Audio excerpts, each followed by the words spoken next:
ପାଟଣା ପଞ୍ଚାୟତ ସମିତି ଅଧ୍ୟକ୍ଷଙ୍କ ବିରୋଧରେ ହେଲା ଅନାସ୍ଥା ମତଦାନ।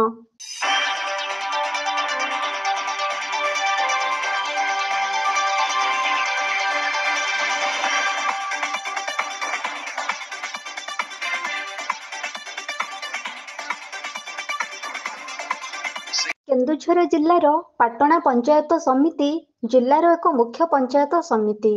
20ଗୋଟି ଗ୍ରାମ ପଞ୍ଚାୟତକୁ ନେଇ ଗଠିତ ହୋଇଛି ଏହି ପାଟଣା ପଞ୍ଚାୟତ ସମିତି। ଶ୍ରୀମତୀ ସୁକାନ୍ତି ନାୟକ ପଞ୍ଚାୟତ ସମିତି ଅଧ୍ୟକ୍ଷା ଦାୟିତ୍ୱ ନେଇ ପଞ୍ଚାୟତ ସମିତିକୁ ଆଗକୁ ନେଇ ଯାଉଥିବା ବେଳେ ହଠାତ୍ ଅଧ୍ୟକ୍ଷା ବିରୋଧରେ ଆସିଗଲା ଅନାସ୍ଥା ପ୍ରସ୍ତାବର ଝଡ଼। ପୂର୍ବତନ ପାଟଣା ବିଧାୟକ ଜଗନ୍ନାଥ ନାୟକଙ୍କ ଖୁବ୍ ନିକଟ ଲୋକ ହୋଇଥିଲେ ସୁକାନ୍ତି ନାୟକ। କିନ୍ତୁ ଜଗନ୍ନାଥ ନାୟକ ବିଧାୟକ ପଦରୁ ପରାଜୟ ବରଣ କରିବା ପରେ ବ୍ଲକ ଅଧ୍ୟକ୍ଷା ସୁକାନ୍ତି ନାୟକଙ୍କ ଆସନ ମଧ୍ୟ ଟଳମଳ ହେବାକୁ ଲାଗିଲା। କୌଣସି କାରଣରୁ ଶ୍ରୀମତୀ ସୁକାନ୍ତି ନାୟକଙ୍କୁ ବ୍ଲକ ଚେୟାରମ୍ୟାନ ସିଟ୍ରୁ ହଟାଇବା ପାଇଁ ସରପଞ୍ଚ ସହିତ ସମିତି ସଭ୍ୟ ଏବଂ ସଭ୍ୟା ତାଙ୍କ ବିରୋଧରେ ମୁଣ୍ଡ ଟେକିଲେ। ସରପଞ୍ଚ ଏବଂ ସମିତି ସଭ୍ୟମାନଙ୍କ ନିଜସ୍ୱ ମତରେ ଚେୟାରମ୍ୟାନଙ୍କ ଅନାସ୍ଥା ପ୍ରସ୍ତାବ ଆଣିବା ପାଇଁ ସର୍ବସମ୍ମତିକ୍ରମେ ସିଦ୍ଧାନ୍ତ ନିଆଗଲା।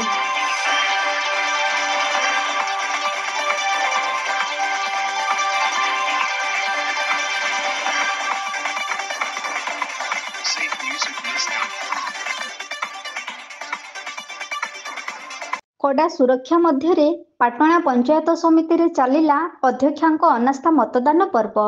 ପୂର୍ବ ପ୍ରସ୍ତୁତି ଅନୁସାରେ ପାଟଣା ପଞ୍ଚାୟତ ସମିତିରେ 34 ଜଣ ସରପଞ୍ଚ ଏବଂ ସମିତି ସଭ୍ୟ ମତଦାନ କରିଥିଲେ।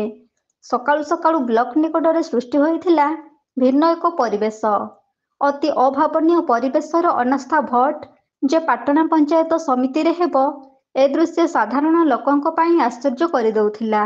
ପୋଲିସଙ୍କ ଉପସ୍ଥିତିରେ ଅନାସ୍ଥା ଭୋଟ କାର୍ଯ୍ୟକ୍ରମ ହୋଇଥିବା ବେଳେ କୌଣସି ହିଂସାତ୍ମକ ପରିବେଶ ସୃଷ୍ଟି ନ ହେବା ପାଇଁ ପୋଲିସ ବାହିନୀର ସ୍ୱତନ୍ତ୍ର ବ୍ୟବସ୍ଥା କରାଯାଇଥିଲା। ଶୃଙ୍ଖଳାର ସହିତ ଏହି ଅନାସ୍ଥା ଭୋଟ ହୋଇଥିବା ବେଳେ ଅନାସ୍ଥା ଭୋଟର ଫଳାଫଳ ଜାଣିବା ପାଇଁ ଚାତକ ପକ୍ଷୀ ପରି ଚାହିଁ ରହିଥିବା ସାଧାରଣ ଲୋକଙ୍କୁ ନିରାଶ ହେବାକୁ ପଡ଼ିଥିଲା। ଅନାସ୍ଥା ଭୋଟର ଗଣତି ସ୍ଥଗିତ ରହିଗଲା ଆସନ୍ତା ଜାନୁଆରୀ 17 ତାରିଖ ପର୍ଯ୍ୟନ୍ତ। रंजित कुमार महंत वीडियो सारपड़ा सुप्रीमकोर्ट निर्देश अनुसार मुझे आज प्रिजाइडिंग अफिसर आमर आज अनास्था प्रस्ताव प्रिजाइड कली। आपन जानते हैं आज आम जो अनास्था प्रस्ताव आसाला तार मीटिंगटा आमर जो अच्छे पंचायत समिति एक्ट 1959 46 बी अनुसार प्रोसीजर अनुसार फॉलो कराई। आज आमर 35 जन उपस्थित थे कि 35 जन भर 34 जन भोट देले जन देना। आज काली गोटे रिट पिटिशन होता 34 विभक्त 2025 से अनुसार नेक्स्ट ऑर्डर आसो 17 तारीख 17 जनवरी 2025 तापर ऑर्डर अनुसार जहाँ डिसीजन आसो से अनुसार काउंटिंग हम रिजल्ट ऑफ पुलिस हम। आज कौन पे काउंटिंग होला कौन पे से डिसीजन करो आज कौन पे काउंटिंग बंदला कौन पे से तांकर कहबा कथा कि जो नोटिस तांको दबा कथा का जो जे पिटिशनर से कहले कि मते जो हिसाब रे नोटिसटा पहुंचबा कथा से नोटिसटा तांको पाइ नांते से हिसाब से ऑब्जेक्शन करके हाई कोर्ट रे पिटिशन दाखल करथिले। फर्दर ऑर्डर से पर्यंत कोन ब्लॉक अध्यक्ष पद के आमर सेटा तांकर जो नियम अच्छी पंचायत अनुसार से कंटिन्यू करेंगे जब 17 तारीख ऑर्डर आसनी आमर तो जो प्रेजेंट अच्छा चेयरमैन से कंटिन्यू करेंगे। आमर एटा स्ट्रॉन्ग रूम रे ब्लॉक रखाई पुलिस को विजिलेंस रे सेटा आमर रखाई 17 तारीख पर जहाँ कोर्ट ऑर्डर आसो अनुसार काउंटिंग हम रिजल्ट पब्लिश हम 17 तारीख काउंटिंग ना पुणी पुनरा भोट देखिए से कोर्ट कौन आसे अनुसार पदक्षेप जहाँ ने अनुसार हम। सर अपन ना गौरहरी नायक सरपंच डुमरिया मचे सर आज अनास्था शब्द होता केदिन कौन उपस्थित थे कौन अनास्थार आज पाटना समाज पंचायत समितिर जी अध्यक्षा थे आपंकर अच्छा भी सुकांती नायक विरोध में अनास्था प्रस्ताव आग देता। आज भोटिंग थी भोटिंग रे आम आज 33 जन सी थे 34 जन एमएलए थे 35 जन आम 35 जन भितर सी अनुपस्थित दस्तखत कर सारा अनुपस्थित रही बाकी 34 भोट आज पड़ी 34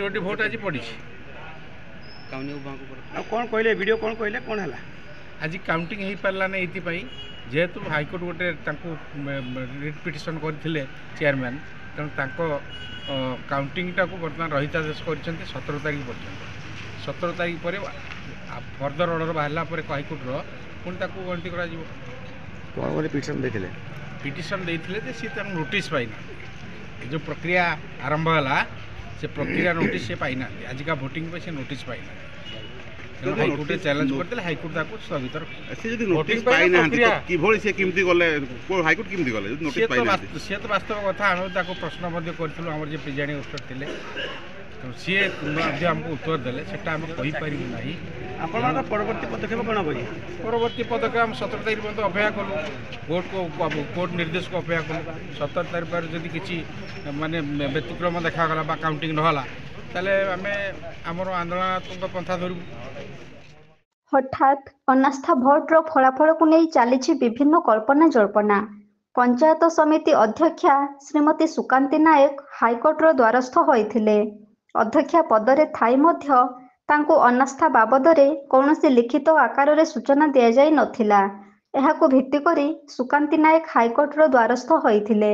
अध्यक्षांको अभियोग को ग्रहण करी मान्यवर हाईकोर्ट भोट गणति को आसंता जनवरी 17 तारिख पर्यंत स्थगित रखिछंती। एहार उपयुक्त तदंत परे अनास्था भोट्र फलाफल घोषणा कराजिबो बोली मान्यवर हाईकोर्ट को निर्देश द्वारा स्थगित रखा जाइछि।